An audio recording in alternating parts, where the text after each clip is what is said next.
Study IQ IAS, अब तैयारी हुई अफोर्डेबल।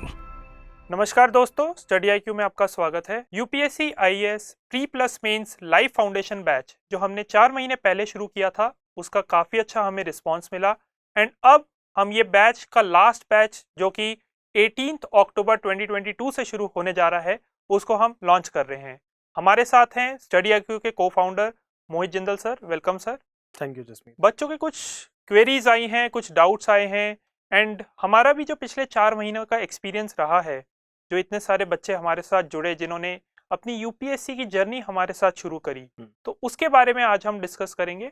तो सबसे पहले तो आपसे एक चीज़ पूछना चाहेंगे सर कि ये लास्ट बैच है, तो क्या इस बैच में एनरोल करने के बाद बच्चा 2023 की तैयारी कर पाएगा?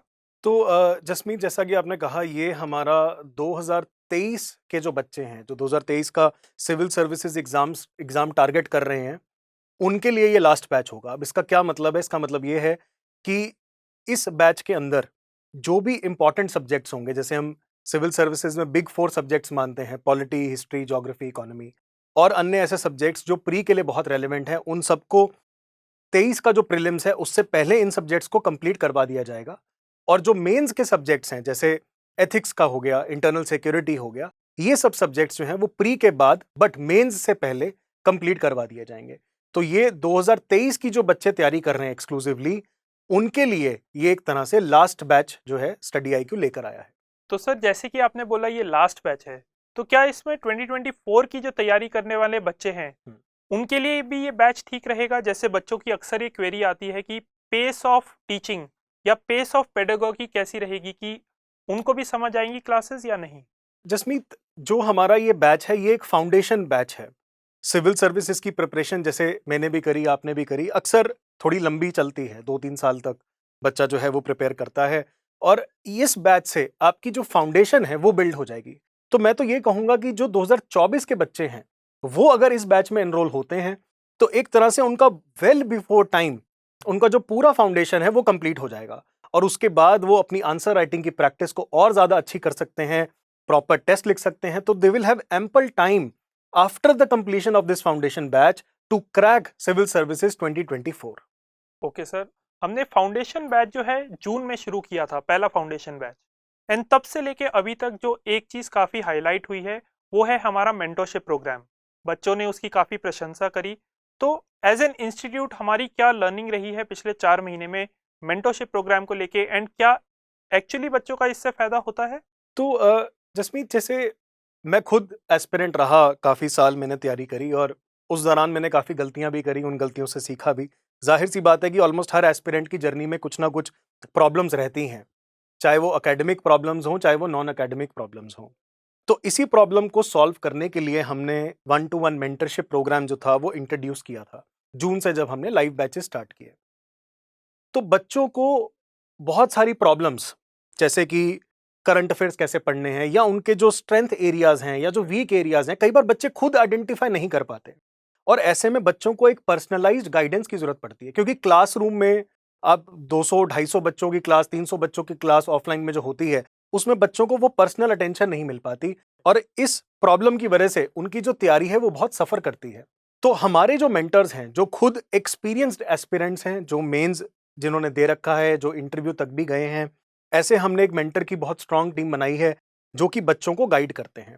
ओके। तो बच्चों का बहुत ही पॉजिटिव फीडबैक है कि वो काफी गलतियां करने से बचे हैं, उनके मेंटर बहुत अच्छे से उनको गाइड कर रहे हैं, उनकी प्रॉब्लम को प्रॉपर समझ रहे हैं, जो अभी तक किसी ने नहीं किया था। तो इस मामले में मैं समझूंगा कि हमारा लाइव बैच जो है, और जो हमारा 1-to-1 मेंटरशिप का जो प्रोग्राम था, वो काफी सक्सेसफुल रहा। इसमें जो एक चीज मैं और ऐड करना चाहूंगा, हमने 1-to-1 मेंटरशिप तो दिया, तो उसमें हमें ये पता लगा कि बहुत सारे बच्चों का एक प्रॉब्लम था, कॉमन प्रॉब्लम था कि सर हम अपना स्टडी प्लान कैसे बनाएं। करेक्ट। अब सुनने में बड़ी बेसिक बात लगती है, पर जब एक्चुअली बच्चा इसको करता है तो वो बहुत कॉम्प्लेक्स टास्क हो जाता है, अपने ही टाइम को ठीक से मैनेज करके एक प्लान बनाना, और ना कि सिर्फ प्लान बनाना बट उस प्लान को स्टिक करना, वो और भी ज्यादा इंपॉर्टेंट हो जाता है। तो ऐसे में हमारे जो मेंटर्स हैं, उनकी एक मीटिंग में हमने डिस्कस किया कि हम बच्चों को उनके हिसाब से, यानी कि जो भी उनका टाइम अवेलेबल है, जो भी उनका स्ट्रेंथ है और जो वीक एरिया है उसके हिसाब से हम उनका एक पर्सनलाइज्ड स्टडी प्लान जो है वो बनवाएंगे। तो धीरे धीरे हम इसको रोल आउट कर रहे हैं और बच्चे जो हैं वो इसका काफी बेनिफिट उठा रहे हैं। वो खुद हमने एक शीट बनाया है जहां पे बच्चा और मेंटर जो है उसमें वो प्रॉपर डॉक्यूमेंट करता है, लॉग करता है कि वो क्या पढ़ रहा है, कितना पढ़ रहा है, उसने क्विज दिया कि नहीं, जो भी एक सेट टास्क हैं वो आप परफॉर्म कर रहे हो कि नहीं। तो ये इसका काफी अच्छा रिस्पॉन्स मिल रहा है और धीरे धीरे बहुत बच्चे इसका जो है वो लाभ उठा रहे हैं। Very nice sir. तो ये तो बात हुई हमारी 1-to-1 मेंटरशिप की। इसी के साथ साथ हम ग्रुप मेंटरशिप की भी बात करते हैं, ज्ञानवाणी सेशंस की बात करते हैं। तो पिछले कुछ समय से ज्ञानवाणी सेशंस की हेल्प से बच्चों का क्या फायदा हुआ है एंड बच्चों का क्या फीडबैक आया है इसको लेकर? ग्रुप मेंटरशिप सेशन जिनको हम ज्ञानवाणी सेशंस बोलते हैं, इसका जो बेसिक पर्पस था वो ये था कि इन सेशंस के अंदर जो टॉपर्स हैं, जो रिटायर्ड ब्यूरोक्रेट्स हैं, वो आके अपना एक्सपीरियंस शेयर करें। क्योंकि होता क्या है कि जब बच्चा तैयारी शुरू करता है उसको कई बार एक ब्रॉडर पर्सपेक्टिव नहीं होता, जैसे डिफरेंट सर्विसेज के बारे में नॉलेज नहीं होती, एज अ ब्यूरोक्रेट करियर कैसा होता है, क्या उसके प्रेशर्स हैं, ये इन सब के बारे में ज्यादा नहीं पता होता। तो हमारा एज एन इंस्टीट्यूशन ये बिलीव था कि जो भी बच्चा आ रहा है हम कोशिश करते हैं कि अगर हम उसको एक ब्रॉडर पर्सपेक्टिव दे सकें इस सर्विस का, कि क्या इन्वायरमेंट रहता है, किस तरह के जॉब प्रेशर्स हैं, सारी चीजें, सिर्फ पॉजिटिव साइड नहीं बट एक ओवरऑल पर्सपेक्टिव जो है वो सर्विस का मिल सके। तो इसी के तहत हमने वी वर वेरी ऑनर्ड कि अनिल स्वरूप सर जो एक्स कोल सेक्रेटरी रहे हैं इंडिया के, वो हमारे साथ जुड़े और उन्होंने खुद बच्चों को पर्सनली भी गाइड किया और एज अ ग्रुप भी उनको गाइड किया। तो उससे बच्चों को काफी बेनिफिट मिला, उनसे डायरेक्ट बात करके, अपनी प्रॉब्लम्स उनके साथ डिस्कस करके। इसके अलावा अन्य टॉपर्स के भी हमने ज्ञानवाणी सेशंस कराए, जैसे गौरव बुदानिया हैं जो रैंक 13 हैं, उन्होंने भी आके जो हैं वो सेशंस लिए, तो बच्चों को काफी उससे भी बेनिफिट मिला। ग्रेट। तो definitely Gyanvani sessions help a lot in building a perspective about civil services. जैसे अक्सर ये देखा गया है कि ये जो ज्ञानवाणी सेशंस या ग्रुप मेंटरशिप सेशंस है, ये काफ़ी लेटर स्टेज में बाकी इंस्टीट्यूट्स या जनरल मार्केट में बच्चों को दिए जाते हैं, बट हमने काफ़ी अर्ली स्टेज से ही ये इंट्रोड्यूस किया है, तो इसका बच्चों को काफ़ी बेसिक लेवल पे हेल्प होनी शुरू हो गई है, राइट? Yes yes. ठीक है सर। इसके बाद अगर हम बात करें करंट अफेयर्स की, तो करंट अफेयर्स एक ऐसी चीज़ है जो बच्चा दर दर भटकता है कि उसको करंट अफेयर्स की तैयारी कैसे करनी है, तो उसके लिए हमारा क्या सोल्यूशन है या हम क्या प्रोवाइड कर रहे हैं? जसमीत, करंट अफेयर्स जैसा कि आपने कहा, definitely it's a biggest problem मतलब बच्चों के लिए, और वो प्रॉब्लम इस वजह से है क्योंकि मल्टीपल सोर्सेज हैं। मल्टीपल सोर्सेज होने के अलावा जो इश्यूज होते हैं वो भी कंटिन्यूसली बिल्ड होते हैं। तो इस चैलेंज को हमने सॉल्व करने के लिए क्या किया कि हमने एक करंट अफेयर्स प्रोग्राम शुरू किया हमारे लाइफ फाउंडेशन बैच के बच्चों के लिए, जिसके अंदर मल्टीपल सोर्सेज को रेफर करके आपको बहुत ही क्रिस्प नोट्स जो हैं वो उसके दिए जाते हैं, सो दैट आप उसको पढ़ सकें। इसके अलावा उसको वीडियो फॉर्म में भी प्रोवाइड कराया जाता है और बच्चों की ही डिमांड पे इन सारे करंट अफेयर्स की एक कंपाइलेशन जो है, एक कंप्रेस्ड कंपाइलेशन, सो दैट बच्चे का जो टाइम है वो कम से कम लगे उन सबको कवर करने के लिए, वो भी मंथली IQ मैगजीन की फॉर्म में उनको प्रोवाइड कराया जा रहा है। तो बच्चों को अब कैप के बाद अलग अलग सोर्सेज पे जाके, जो आपने कहा कि दर दर भटकने की जरूरत नहीं है, अब वो चाहे योजना मैगजीन हो, चाहे कुरुक्षेत्र मैगजीन हो, चाहे इंडियन एक्सप्रेस हो, चाहे हिंदू हो, चाहे अन्य कोई और मैगजीन हो, इन सब सोर्सेज को एक तरह से इकट्ठा करके इनमें जो अच्छी चीजें हैं उनको निकाल के उसका एक प्रॉपर समरी बना के और उसमें और वैल्यू एडिशन करके बच्चों को दिया जा रहा है। Correct sir. एक चीज़ जैसे ऑनलाइन क्लासेस में अक्सर निकल के आती है कि फैकल्टी एक तरफ पढ़ा रहे हैं, बच्चे दूसरी तरफ पढ़ रहे हैं, तो एक ह्यूमन टच कहीं ना कहीं मिसिंग है। हमने वो कोशिश करी 1-to-1 मेंटरशिप या ग्रुप मेंटरशिप की हेल्प से उसको ओवरकम करने की, बट अभी हमने रिसेंटली देखा कि स्टूडेंट्स मीटअप भी हुआ था ऑफिस में, तो उसमें क्या हमने वो ब्रिज को फुलफिल किया, क्या वो गैप को फुलफिल किया कि बच्चों ने आके हमारे स्टूडेंट से हमारे फैकल्टी से मीट किया, फैकल्टी से मिले, उनको समझा, उनके तरीके समझे कि उनके अपने क्या चैलेंजेस रहते हैं। सिमिलरली फैकल्टीज को भी बच्चों से मिलके लगा कि हाँ, उनके अपने क्या क्या प्रॉब्लम्स है जिसको फैकल्टीज ओवरकम कर सकते हैं। तो उसका क्या आप कहेंगे कि क्या निष्कर्ष निकला, जैसे अभी हमने रिसेंटली स्टूडेंट्स मीटअप कराया? तो जसमीत, जैसे मैं इससे शुरू करना चाहूँगा, आपने ये प्रॉब्लम बताई कि फैकल्टी और स्टूडेंट के बीच में जो इंटरेक्शन है हम उसको कैसे सॉल्व कर रहे हैं। तो इसके लिए जैसे जब लेक्चर होता है तो हर लेक्चर के साथ एक मॉडरेटर होता है और बच्चों के जो डाउट्स हैं वो मॉडरेटर पिकअप करके फैकल्टी को देता है और फैकल्टी इंडिविजुअली भी 1-to-1 जो है बच्चों के काफ़ी डाउट्स वो लेते हैं। लेकिन फिर भी कहीं न कहीं एक जो वो फिज़िकल मीट और टच वाली जो फीलिंग है, मिल के बात करना किसी से, वो एक अलग ही एक्सपीरियंस होता है। तो वो हमें एज़ एन इंस्टीट्यूशन लग रहा था कि एक गैप है और इसको हम कैसे क्लब करें। तो one of our team members उन्होंने सजेस्ट किया कि क्यों ना सर हम एक मीटअप कराएं फैकल्टीज और स्टूडेंट्स का। And I really like that idea कि हम इसको अरेंज करते हैं। तो हमने अपने ऑफिस के अंदर बच्चों को बुलाया और फैकल्टीज भी थे। तो उस मीटअप के अंदर बहुत ही फ्रीली और फ्रैंकली बच्चे जो थे वो फैकल्टीज के साथ मिल पाए, उनके साथ प्रॉब्लम शेयर कर पाए और उनसे उनका पर्सपेक्टिव जान पाए। तो ये हमारा पहला मीटअप था और मैं कहूँगा, मैं मानूंगा कि ये काफ़ी सक्सेसफुल रहा। बच्चों को बहुत पॉजिटिव फीडबैक आया उस मीटअप के बाद। और मेरी ये कोशिश है कि इस तरह के जो मीटअप्स हैं हम और रेगुलरली इनको करवाते रहें। उससे क्या है कि फैकल्टी को भी एक बहुत मोटिवेशन मिलता है। इट्स नॉट बिल्कुल। जस्ट द स्टूडेंट सही हु गेट्स मोटिवेटेड, फैकल्टी को भी एकदम real time real life student से मिलके एक अलग ही लेवल का मोटिवेशन उनको फील होता है कि ये वो बच्चे हैं जिनको हम पढ़ा रहे हैं। पढ़ा रहे हैं, बिल्कुल। तो definitely it is working positively for both faculty and students. Great. तो डेफिनेटली हम इसको आगे बहुत लेके सारे जाएंगे। बच्चों की तरफ से भी आया कि उस दिन हम नहीं आ पाए तो हाँ। फिर से जल्दी कराइए ताकि हाँ। हम फिर से आके फैकल्टीज को मिल सके। तो सर ये तो हो गई ब्रॉड लेवल की बातें। अगर हम थोड़ा सा और डीप डाउन जाएं कि एक बच्चे के पर्सपेक्टिव से आंसर राइटिंग प्रोग्राम या आंसर राइटिंग प्रैक्टिस एक बहुत इंपॉर्टेंट कड़ी होती है मेंस एग्जामिनेशन क्वालिफाई करके एक प्रॉपर रैंक लाने के लिए। तो उसमें एज एन इंस्टीट्यूट हम कैसे हेल्प कर रहे हैं बच्चों की? जसमीत, आंसर राइटिंग बिल्कुल सही कहा आपने। मैं तो ये मानूंगा कि फाइनल सिलेक्शन के लिए answer writing is the biggest challenge. अगर आप आंसर राइटिंग नहीं करते हैं ठीक से तो डेफिनेटली आप फाइनल सिलेक्शन जो है उसमें बहुत मुश्किल होती है। तो आंसर राइटिंग को हम वेरियस लेवल्स पे सॉल्व कर रहे हैं। मैं उसको आपको ठीक से समझाना चाहूँगा कि आंसर राइटिंग के अंदर जैसे ही हमारा लेक्चर होता है जो फैकल्टीज लेते हैं, तो उस लेक्चर के अंदर स्टूडेंट्स को एक क्वेश्चन दिया जाता है फैकल्टीज द्वारा, जिसका आंसर अगले दिन डिस्कस होता है। और उस टाइम के बीच, यानी कि उस 24 घंटे के बीच, बच्चे जो हैं वो उस क्वेश्चन का आंसर लिख के हमें भेजते हैं और हमारी एक इवैल्यूएशन टीम है जो कि उसको इवैल्यूएट करके उनको फीडबैक देती है। तो ये तो है एक रेगुलर बेसिस पे आंसर राइटिंग, और इसका मेन पर्पस ये है कि बच्चों में वो हैबिट इनकलकेट हो आंसर लिखने की।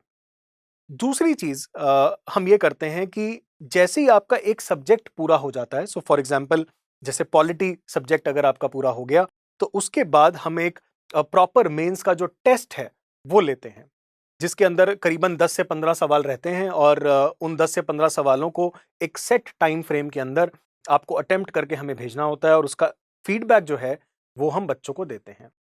तो जैसे जैसे ये सब्जेक्ट्स पूरे होते जाएंगे, हम हर सब्जेक्ट का जो है वो टेस्ट लेते रहेंगे और फाइनली जब हम we will be close to the mains exam, तब हम प्रॉपर जो जैसे सिविल सर्विसेज के अंदर GS1, GS2, GS3, GS4 जिसमें सब्जेक्ट्स का एक अमेलगमेशन होता है, करेक्ट। उस तरीके से प्रॉपर एक मॉडल टेस्ट जो है उसके थ्रू हम बच्चों की प्रैक्टिस करवाएंगे। तो एक तरह से ये बॉटम अप तैयारी है। ये बिल्कुल बॉटम अप तैयारी है, क्योंकि आप इस चीज को समझें कि हमारे पास जो बच्चा है वो फाउंडेशन का बच्चा है, हम फाउंडेशन बैच पढ़ा रहे हैं। करेक्ट। तो ये वो बच्चे नहीं हैं जिन्होंने पहले से आंसर राइटिंग कर रखी है या करके आ रहे हैं। वो इनको ग्राउंड अप ही आप बिल्ड कर सकते हैं, तभी वो डेली लिखना शुरू करेंगे, उससे उनकी हैबिट इनकलकेट होगी, धीरे धीरे वो और ज्यादा क्वेश्चंस अटेम्प्ट करेंगे, धीरे धीरे वो उस लेवल पे पहुंचेंगे जो कि सिविल सर्विसेज का एक्चुअल लेवल है, जहां पे आपको 20 से 25 सवाल जो हैं वो एक सेट टाइम फ्रेम में अटेम्प्ट करने होते हैं। जैसे अभी रिसेंट बच्चों का भी ये फीडबैक आया कि जो बच्चे अभी जिन्होंने लिखना शुरू किया है उनको मार्क्स भी नहीं मिल रहे।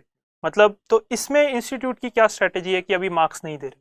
तो जिसमें जैसा कि मैंने बताया कि ये बच्चे फाउंडेशन के बच्चे हैं। अब अगर कोई फाउंडेशन का बच्चा होता है तो हमारा ऐसा बिलीफ है एज एन इंस्टीट्यूशन कि हम बच्चे में एक फियर ऑफ आंसर राइटिंग नहीं डालना चाहते, हम उसकी एक हैबिट डेवलप करना चाहते हैं।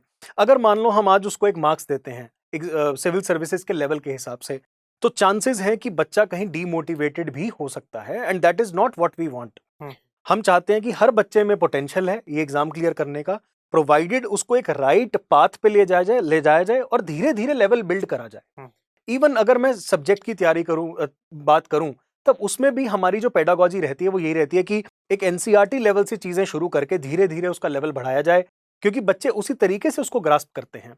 तो आंसर राइटिंग में जो हम मार्क्स नहीं दे रहे अभी, उसके पीछे भी फिलॉसफी यही है कि बच्चों की अभी हैबिट बिल्ड करने का टाइम है। जब वो हैबिट बिल्ड हो जाएगी तब हम उनको उसके बाद मार्क्स वगैरह एलोकेट करना शुरू करेंगे और वो अपने आंसर राइटिंग को एंकर कर पाएंगे with their fellow aspirants with actual exam level. तो ये एक ग्रेजुअल प्रोसेस है मैं कहूंगा, और उसके हिसाब से, प्रोसेस के हिसाब से ही हम इसको ले आएंगे। Very nice sir. तो ये तो बात हो गई हमारी मेंस एग्जामिनेशन की। अगर हम अब चले iron gate of UPSC civil services examination, जो कि प्रीलिम्स कहा जाता है, तो उसको क्लियर करने के लिए काफ़ी सारे ऐसे मिथ्स हैं, काफ़ी सारी ऐसी वीडियोस भी हैं, ये ट्रिक्स अपना लीजिए, इस तरीके से क्वेश्चंस को सॉल्व कर लीजिए। बट एक बेसिक फाउंडेशन का बच्चा, उसको क्या क्या चीज़ें करनी चाहिए जिससे उसके बेसिक्स क्लियर हों एंड वो एमसीक्यूज को ठीक तरीके से अप्रोच कर सके। तो इस प्रॉब्लम को ओवरकम करने के लिए एज एन इंस्टीट्यूट हम क्या कर रहे हैं? तो जसमीत, जैसा कि आपने कहा कि प्रीलिम्स एक आयरन गेट है सिविल सर्विसेज का, वो बिल्कुल सही बात है, क्योंकि अगर आप प्रीलिम्स क्लियर नहीं करते तो जाहिर सी बात है कि आप अगले लेवल पे नहीं जाएंगे। तो प्रीलिम्स क्लियर करने के लिए हमारी जो है वो एक मल्टी प्रॉन्ग्ड स्ट्रैटेजी है। हर एक लेक्चर जो होता है उसके साथ एक क्विज दी जाती है।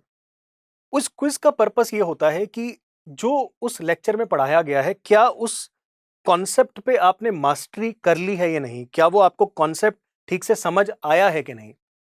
ये हम इसलिए करते हैं क्योंकि सिविल सर्विसेज में हमने रिसेंटली देखा कि कंसेप्चुअल क्लैरिटी पे बहुत फोकस है। करेक्ट। ठीक है, तो वो होनी बड़ी जरूरी है।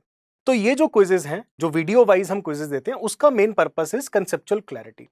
उसके बाद हम लोग वीकली बेसिस पे एक टेस्ट लेते हैं, एमसीक्यू बेस्ड टेस्ट होता है, जिसके अंदर उस हफ्ते में पढ़ाया गया स्टैटिक और जितना भी करंट आया है उसका एक क्विज होता है 50 क्वेश्चंस का। उस क्विज के अंदर अलग अलग लेवल के सवाल होते हैं, बेसिक सवाल भी होते हैं, एक इंटरमीडिएट लेवल के भी होते हैं और एडवांस लेवल के भी होते हैं, बिल्कुल जैसे सिविल सर्विसेज का प्रीलिम्स का पेपर होता है। ऐसा नहीं कि उस पेपर में सारे कठिन सवाल होते हैं, बिल्कुल उसमें आसान भी होते हैं, मुश्किल भी सही। होते हैं। तो उसी तरीके से हम ये अपना 50 का जो क्विज है वो बच्चे को देते हैं और उसकी परफॉर्मेंस जो है उसको ट्रैक करते हैं। इसके अलावा उसको लास्ट माइल तक ले जाने के लिए, यानी कि एक्चुअल एग्जाम जो आएगा उस लेवल तक ले जाने के लिए, हमने बच्चों को इसमें फुल लेंथ टेस्ट जो है, टेस्ट सीरीज आप इसको कह सकते हैं, वो हमने बच्चों को हम देंगे, जिसके अंदर करीबन 40 टेस्ट रहेंगे। और 40 टेस्ट के अंदर subject wise test, sectional test, full length test, model test, ये सब उसके अंदर रहेगा। और इसके अंदर आपकी एनसीईआरटी लेवल से लेकर एडवांस लेवल तक जो सारी टेस्टिंग है वो इन टेस्ट के थ्रू हो जाएगी। ये हमारी स्ट्रैटेजी है बच्चों को प्रीलिम्स रेडी बनाने के लिए। टेस्टिंग के अलावा मैं एक चीज और आपको यहाँ पे मेंशन करना चाहूंगा कि it is not just testing which is important. हाँ जी। लास्ट मोमेंट पे एक और जो चैलेंज निकल के आता है वो आता है रिवीजन का, करेक्ट। कि आप कम से कम समय में अपना सारा स्टैटिक और साल से ज्यादा भर का करंट वो कैसे करेंगे। तो उसके लिए सक्सेस इन प्रीलिम्स मॉड्यूल जो है वो स्टडी आईक्यू का हमने जैसे लास्ट ईयर शुरू किया था, बच्चों ने बहुत सराहा उसको, तो हमने उसका एक और भी रिफाइंड वर्जन जो है वो लाइव फाउंडेशन बैच में इंक्लूड किया है। इस एसआईपी में, यानी कि सक्सेस इन प्रीलिम्स के अंदर, बच्चों का जो स्टैटिक और करंट का जो रिवीजन है वो सारा with in a set time frame करवा दिया जाएगा।